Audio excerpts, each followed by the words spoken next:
Cowboy Jack Dalton found a crying, starving infant, abandoned in the middle of a lifeless desert. But the most horrifying thing was not the act itself, but who had committed it, a broken father, fleeing a ruthless bandit named Hank. By what miracle could Jack turn a victim into a protector, and despair into triumph? Watch this story to the end to learn why even in the darkest of times, the hope for rebirth never dies, and a shocking ending will forever change your outlook on life, giving you a priceless lesson in wisdom. Subscribe and like, because the climax of this story is truly shocking. The scorching air shimmered over the prairie, distorting the horizon in a hazy mirage.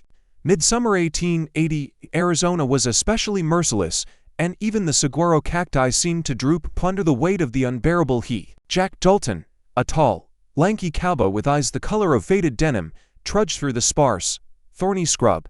His face, dry by wind and sun, was covered in a network of deep wrinkles, and silver had already begun to show at his temples. He was no hero from a pulp novel, just a working man, a cattle drover, who believed in simple things, keeping one's word, strong coffee in the morning, and that good would always find its way, albeit with some difficulty. Jack had been on the road for 3 days, heading to the town of Fairview to collect his advance for his last job. His only companion was his horse, a roan named Red, whose rusty flanks glistened with sweat. The road was long, and the only sound breaking the silence was the creak of the old leather saddle and the crunch of dry earth under hooves. Suddenly, a faint but persistent squeal reached his ears.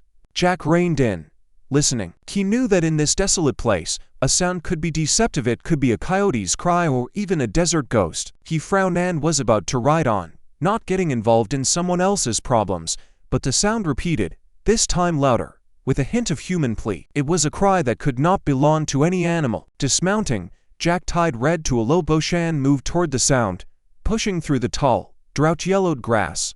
His heart tightened unpleasantly in his chest when he realized his gut feeling had not failed him. In a small gully, at the foot of a dried-up tree, lay a bundle of tattered canvas. He approached closer, and the crying became distinct, piercing.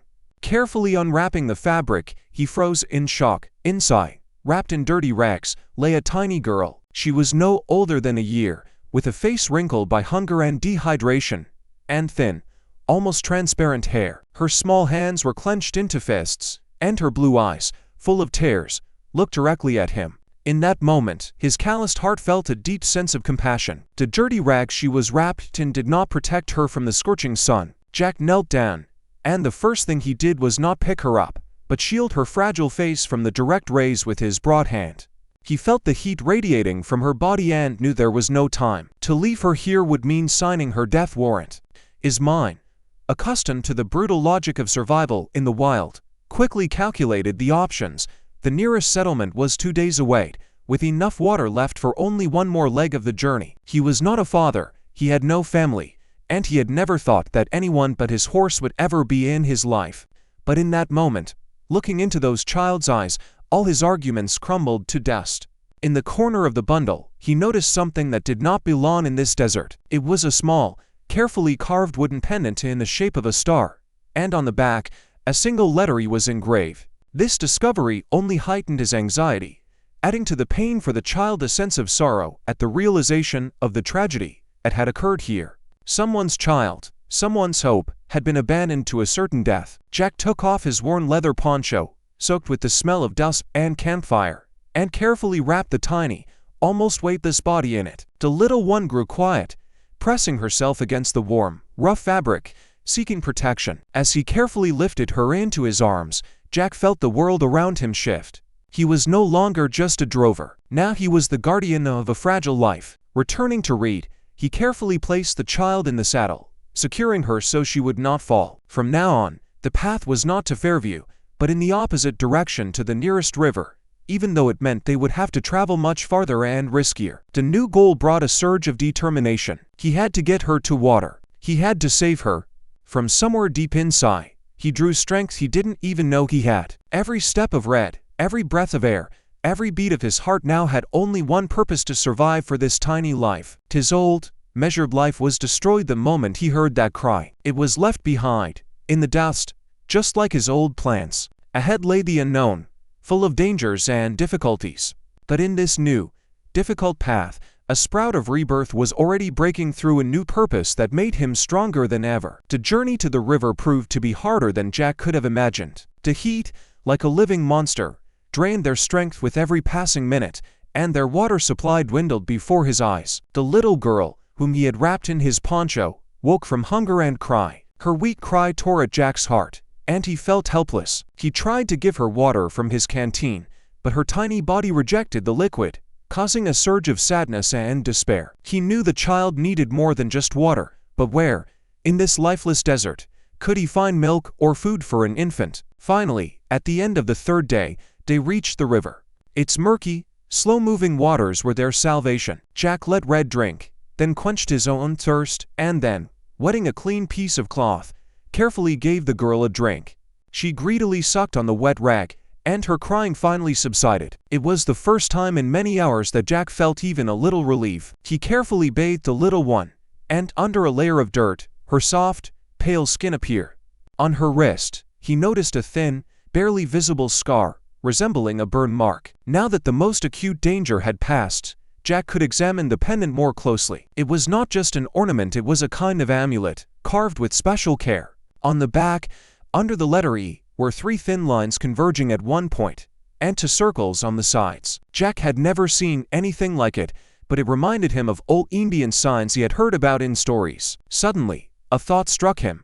What if the infant wasn't an orphan? What if she was left here on purpose to die? This thought pierced him, causing a fit of rage. He clenched his fists. Only a person with not a drop of kindness in their heart could do such a thing. Jack felt a rising anger. He decided he had to find her family or, at the very least, find out who left her here. His new goal was justice. He had to get to the nearest settlement where they might know something about the mark on the pendant, and then find the person who did this. He was no longer just saving a life, he was seeking the truth. The next morning, he moved along the river, hoping to meet someone or at least find a trail. By evening, they reached an old abandoned farm, surrounded by a dilapidated fence. It was obvious no one had lived there for a long time, but Jack decided to spend the night in the old barn to shelter the child from the night cold. He made a small fire and, placing the little girl on his poncho, leaned against the barn wall, watching her. The girl was quietly dozing, and Jack realized with surprise that he had already grown accustomed to her presence over these days. He felt a sense of responsibility for her. Suddenly, a twig snapped in the silence. Jack instantly grabbed his revolver. Whoever it was, he couldn't let them harm the child. A man's silhouette appeared from the darkness of the barn. He was dressed in dirty clothes, and his face, covered in stubble, seemed familiar. It was Bob Harper, a former bandit Jack had once met in a saloon. Harper looked bewildered and scared. He stopped in the doorway like a ghost. He lowered his eyes and pointed at the girl, saying, "You found her. I saw it. You saved her. My child." The confession sounded like a shot in the silence. Jack's anger was instantly replaced by shock. This vagrant, this wretched man, her father, the one who abandoned her to die in the desert. Jack's world was turned upside down. He expected to find a villain, but found a broken man, who now stood before him, unable to control his trembling. He couldn't believe such a man could be a father, but his words and the horror in his eyes seemed true. Jack looked at Harper, then at the girl, and his anger mixed with absolute bewilderment. Bob Harper's confession sounded like a gunshot. Jack lowered his revolver, unable to believe what he had heard. Before him stood not a monster who had left a child to die, but a man, broken and exhausted, whose eyes held something more than fear, despair. "Why?" was all Jack could stammer out. "Why did you abandon her?" Bob lowered his head. "They wanted to take her, Jack. I saw them wipe out a family at Springs Ranch. A burned-down house, not a single survivor. We were their last target. I ran like a cornered animal, with her in my arms. I heard their voices, their horses behind me. I couldn't carry her any further. I thought it was the only chance they wouldn't find both of us. I thought they'd only look for an adult's trail." The full cruelty of the situation crashed down on Jack with new force. This was not a story of cruelty, but of pain and sacrifice. Bob thought he had abandoned his child to save her, but in the end, he had doomed her to starve. Jack realized that Harper was not a villain, but a victim of circumstances that were stronger than him. He looked up at Bob, searching for anything that could justify this act. Bob was short, thin, his shoulders slumped. He looked like a man broken by life, not tempered by it. "Who are they?" Jack asked, To Scorpion's gang, Bob whispered. Their leader, Hank. He knows me. We once worked on the same ranch. He's looking for me to get revenge for an old betrayal. I took money he had stolen from our boss and ran away. He knows I won't stop until I get it to the sheriff. He doesn't just want it back, he wants me dead. Jack listened to the story, and anger rose in him again, but this time it was directed not at Bob, but at these scorpions, at Hank. He realized that he and the child were now in danger too. Their presence here was not an accident, but a continuation of someone else's war. But he couldn't retreat. Now this had become his fight too. Bob knelt before Jack and the girl. She looks like my wife, Alara.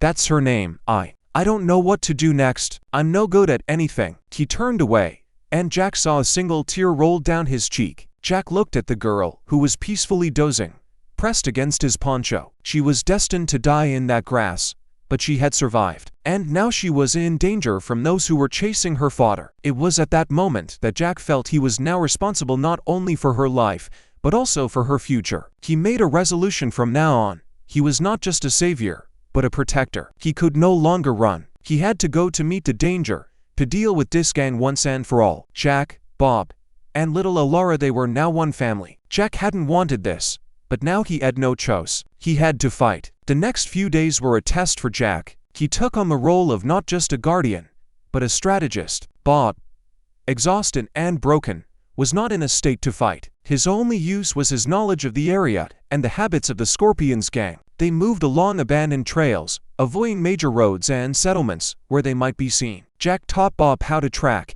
how to hide, how to behave in danger. Bob, to his surprise, turned out to be a capable student. His instinct for survival was stronger than his fear. They spent the nights hiding in caves or gorges. Jack told Alara about how he used to drive cattle, about cowboy stories, and about the time he stumbled upon a whole field of oranges that no one was picking. Bob, listening to him, smiled for the first time in a long time. Jack saw something alive reawaken in Bob's eyes, how he began to show fatherly care, rocking his daughter and quietly humming old lullabies to her. In front of Jack's eyes, hope became something tangible, something that gave them the strength to move forward. One night, while they were hiding in a narrow crevice, Bob pointed to a distant hill. Their camp. They always set up camp there when they're waiting for new men, he whispered. Jack nodded. He knew he had to act. Leaving Bob with Alara in the crevice was too risky, but taking them with him was even more so. He made a difficult decision. Bob, I'll go alone. You must hide Alara and wait. As soon as I give the signal, you'll flee to the west. Understood. Not before. Bob looked at him with fear and anxiety. But you might not come back. Jack put a hand on his shoulder. I'll come back. We have a daughter to raise. He set off, leaving behind to people whose lives now depended on him. It was the most dangerous mission of his life. When Jack reached the camp, he saw something that made his heart pound harder. Hank, the gang leader, was sitting by the fire, and his men, like scavengers, were laughing and sipping whiskey. Jack felt a surge of anger. He had one chance to act quickly and decisively. He quietly, like a shadow, crept into the camp.